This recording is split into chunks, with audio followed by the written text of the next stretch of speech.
What y'all listening to? Limelight Highlight Podcast.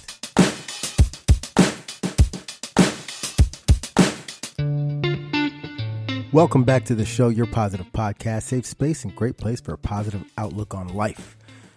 We're back again with another great episode for your listening pleasure, but before we get into all the details of today's episode, let's go over some of the updates, followed by our unrelated fun fact. First, The Block is Back had another successful weekend of Feeding the Block. They handed out 174 hot plates, hot platters, along with 108 boxes of produce. And of course, they had their bagels and bread that they also gave out. And some of the guys also had the chance to help out another event, working with Empowering Cuts, who gave out free haircuts, Feed Philly, and that's Feed with a PH, where they fed some of the people who came around, and Femme Fighters, a nonprofit feminist organization, Caretakers of America, and The Block Gives Back handed out about 50 bags full of essentials, similar to what they're going to be handing out for their end of the year, John. So, very eventful weekend for The Block and their volunteers. And speaking of the end of the year, John, remember, they're still accepting donations. So if you want to go out and help participate and be a part of the solution there, check out theblockisback.org for all the information about the event. It's December 12th, so save the date. Now, this week's unrelated fun fact is about creepy sea creatures, specifically squid and octopuses. I always used to think it was called octopi, but I guess octopuses is also a good name for them. Like, you can still call them that. But anyway, in case you didn't know, these two creatures have beaks. It's even more creepy, but that's not the fun fact, though. What is that their beaks is made of keratin, which happens to be the same material that a bird's beak is made out of. And even more strangely, it's the same material that our fingernails are made out of. So I think that was really, it's really, nature's strange and amazing.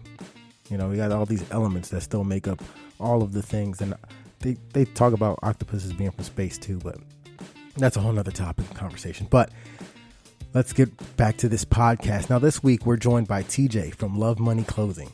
And this, I can honestly say, has been one of my favorite podcasts that I have done by far. So far, anyway. This man is inspiring. He's motivating. And the epitome of what grinding really is, you know, about putting hard work in and seeing some real good results. He gives back to the community. We discuss a ton of different topics about, you know, what makes him do the things that he does. But like I said, this is one of my favorite podcasts that I've done. And what makes this conversation one of my favorites is the rawness, you know, the authenticity of the conversation. There's a lot of passion put behind his words, and this is 100% a Philly episode. You know what I mean? You can hear the grit. You can hear all the things that this guy's gone through and still continues to go through, but also, you know, putting the hood first. And I really respect everything he's doing. You know, there's a lot of gems dropped in this episode, so be sure to listen closely, get inspired, and I hope you enjoy the show. So I'm going to stop talking your ear off because you're going to listen to a lot of what we're going to be talking about now. So without further ado, help me welcome TJ to the podcast. All right, I got TJ on the podcast. What's going on? From Love Money Clothing. Love Money Clothing, yes. My cousin says Bug. They call you Love. My cousin Bug, he put me on you. They say they call you Love Money. Love Money, for sure. Where'd you come up with the name? Where I came up with the name? Yeah. It was funny because I actually had I never had a passion for designing. I never had a passion to sew clothes. I never grew up like into none of that. Lean wasn't even mine. 2014, I was going through some I guess it was like midlife crisis. Like, I guess like when you hit that age, you're like, damn, I gotta figure this shit out. I'm 30 years old. Mm-hmm. And I was in the mix, you know, doing street shit. And it's just like, I never had a run as an adult. Like, damn, I'm good. I got a crib. So anyway, I'm in my room. We squatting. Me and my baby mom, we squatting. And me and my 2-year-old son. So we squatting in this house, right? They go to she go to her grandparents for the week. Her mom for the weekend. Take the baby. So I'm in this room about the size of this, a little smaller. And I just break down. I'm looking in the ceiling. And I'm like, God, like, I can't find you. I done did Islam, Christianity, Hebrew, Israelite. Like, I can't. Don't nobody touch me, man. So I started breaking down crying and just explaining to him, like, man, I've been out here hustling 17 years, man. I ain't never catch a break. I ain't got no crib, no jewelry, no property. I ain't got nothing. So I'm breaking down. So I'm telling him, like, I want to ball. I want to live. I want to get yachts and mansions. I want my people's rich. Like, just tell me what I got to do. You want the dream. You mean? Yeah. Who is you? I go to sleep that night. I put this on my kids, man. I go to sleep that night crying and shit, right? I had this dream. And in the dream, it was a green heart and a red dollar sign. And all I remember is hearing this voice in the back. It was like a light was on the logo. It was like an empty hallway. The logo, and there was a light beaming on it. Then I heard this voice say, put this on clothes and forget everything you know. I remember waking up that morning. I smoked a cigarette. I'm on the porch, and bam, the dream hit me. And I'm like, nah, I had to be tripping. You know what I mean? And then my heart was pumping, and I'm on this porch, right? And it was weird because it was raining that day. And when it rained, it's something that's not grounded on the porch. So when you touch this railing and this railing, you get an electric volt. Yeah, you get shocked. So, right, so I'm smoking a cigarette, right? Boom. So I guess I'm leaning on this one, and I touched this one, and it shocked me, right? It was weird. It was funny, right? That's what I thought about the dream the night before, and she was like, damn, yo, that dream was crazy. So, thought I was tripping, but I ran with my heart, you know what I mean? I threw away my trap phone. I cut all my homies off that was negative in my life, and I just forgot everything I knew, right? And took a green heart and a dollar sign, took it to this, I went to Foreman Mills, bought 4 hoodies. I didn't have no name for it. Love Money was not the name. I had no name. You just had a green heart and a dollar sign. It was just a green heart and a red dollar sign. Threw it on some hoodies, and then the only name I could have thought of was Love Money. You know what I mean? And at the time, I'm thinking like, I ain't got no choice. This is what the dream told me to do, so I ran with it. That's how the name came about. I ain't had no other name to run with. It was that's a crazy story. Deep. So I was looking at your Instagram page. My cousin put me on you, and I started looking. And like I said, podcast is all about positivity, people in the community, helping each other out in the community.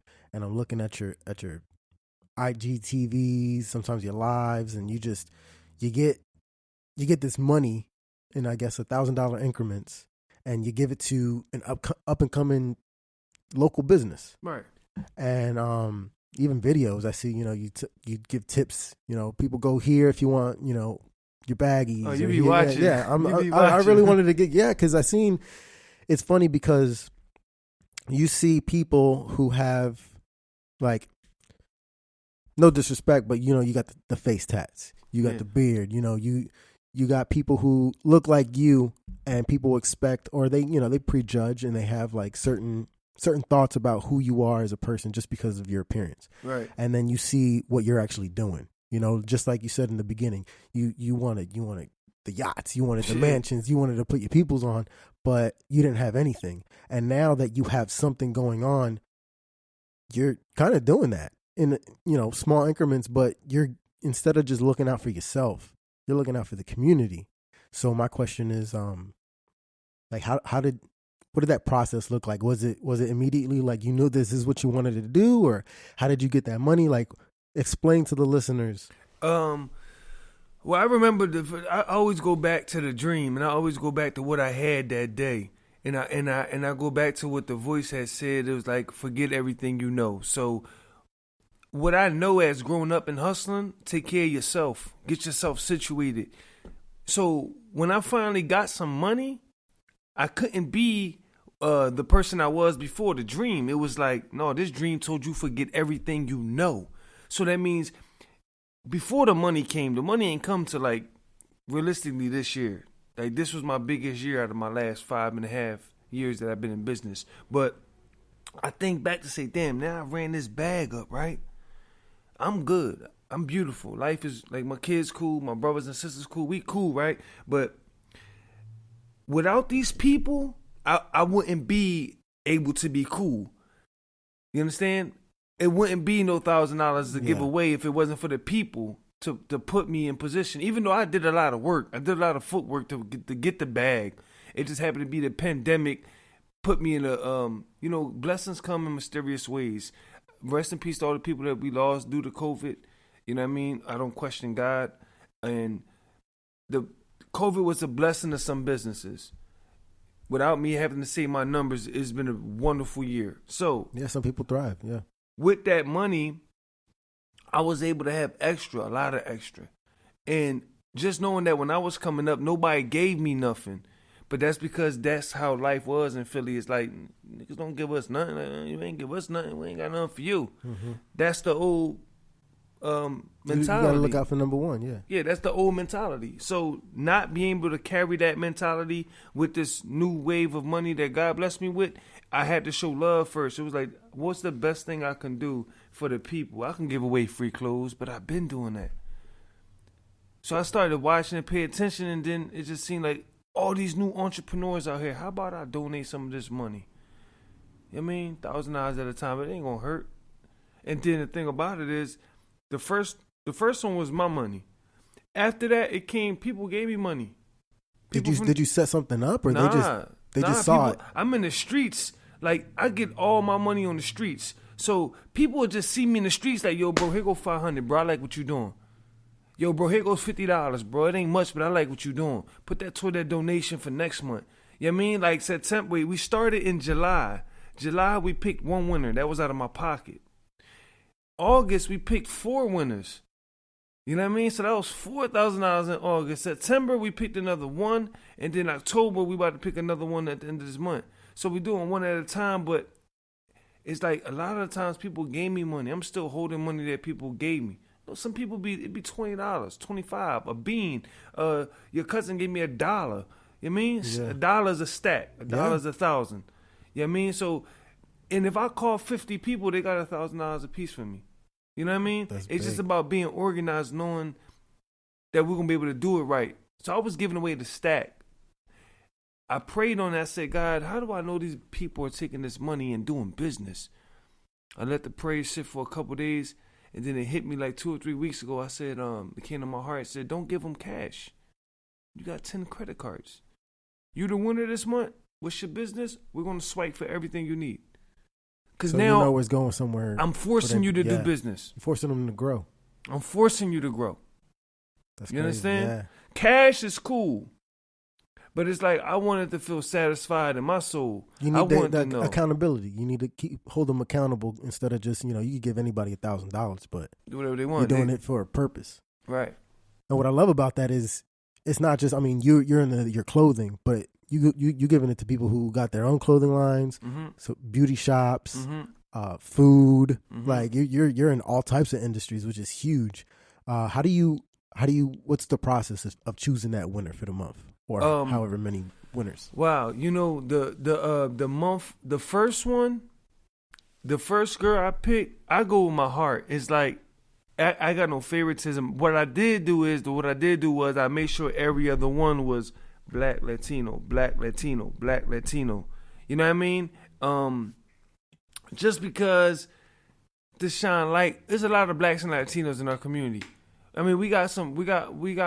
We got whites too, and Cambodians and Arabics and a lot of different, but the people that I'm dealing with on a day-to-day basis that are opening their own business is mostly blacks and Latinos. Mm-hmm. So starting it, I was just like, okay, I'll make sure I ain't favoring no black or no Latino. I'll make sure it's back and forth.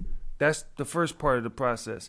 The second part of the process was natural, the way God steered you toward me. The first person I picked, it was because a person put their pride to the side in traffic, just caught me in traffic and said, yo, I tagged my folks on the joint. And this person don't talk a lot. So for them to tell me that, it took a lot of pride to put to the side because we in the streets. Mm-hmm. And it's like, everybody like, man, I don't need nothing. I'm cool. I don't need no handout. So when that person showed me who they tagged, I said, okay, I like what she doing. But because he put his pride to the side to tell me, yo, I tagged my folks, it touched me. You know what I mean? It was like, damn, you put your pride to the side to ask for help. And it was for a kid. And I respected that. So that's why she won. The 4 that we picked in August, it was like random. Empowering Cuts. You heard of Empowering Cuts? Yeah, I did. I was the first one to donate to that. Before he had a GoFundMe or any of that. I just called them, was like, yo, bro, I got a stack for you. You know what I mean?